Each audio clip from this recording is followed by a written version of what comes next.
if Mr. Adani is such a blot on brand India, then why is the opposition doing business with him and furthering his interests? You know, ironically, Rahul, the biggest solar energy park by Adani is located in Rajasthan. So if the Congress understands that this is crony capitalism, this is not the kind of capitalism we need in India, why do business with such a company? But Rahul, here's another question I want to ask, because for the last week, everyone has been questioning the credibility of the Adani Group. They have been questioning their reply. They have been questioning the 400-page document they came out with. No one is asking that the companies raising these allegations against Adani, what's their credibility? Let's start with the Hindenburg Group. A group of short sellers. Short sellers are not uncommon to the market. It's very common, be it India, be it abroad. They in their reports say that India is not a proper democracy and all that thing.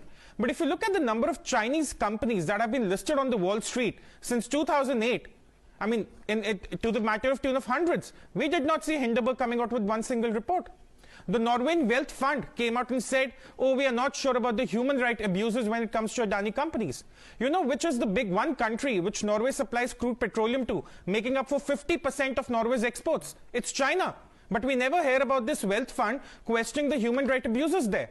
Credit Suisse, another company raising allegations against Adani. Fair enough. You know, Rahul, how much Credit Suisse is down in its share price by the last year? 60%. It's down 60% since last year. And here's something more interesting. Until October 2022, it was paying fines for the irregularities that was seen in the 2008 financial crisis.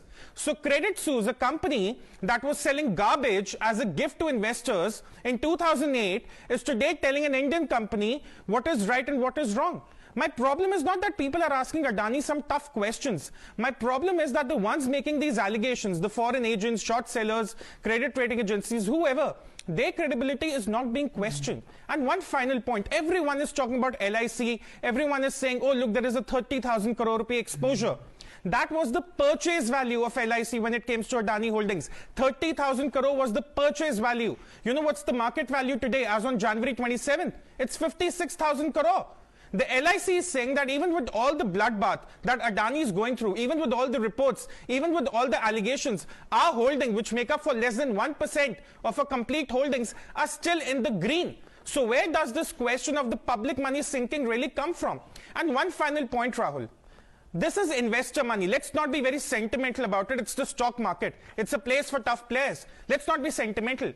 Why are some opposition leaders very happy about institutional investors and retail investors losing their money in Adani stock? People do not invest looking at the BJP or the Congress. They invest because they want to invest. So my question is, why would any opposition leader be happy or excited by the prospect of an Indian investor losing money because of a report filed by a less credible company or an agency from abroad? These are some tough questions that need to be asked.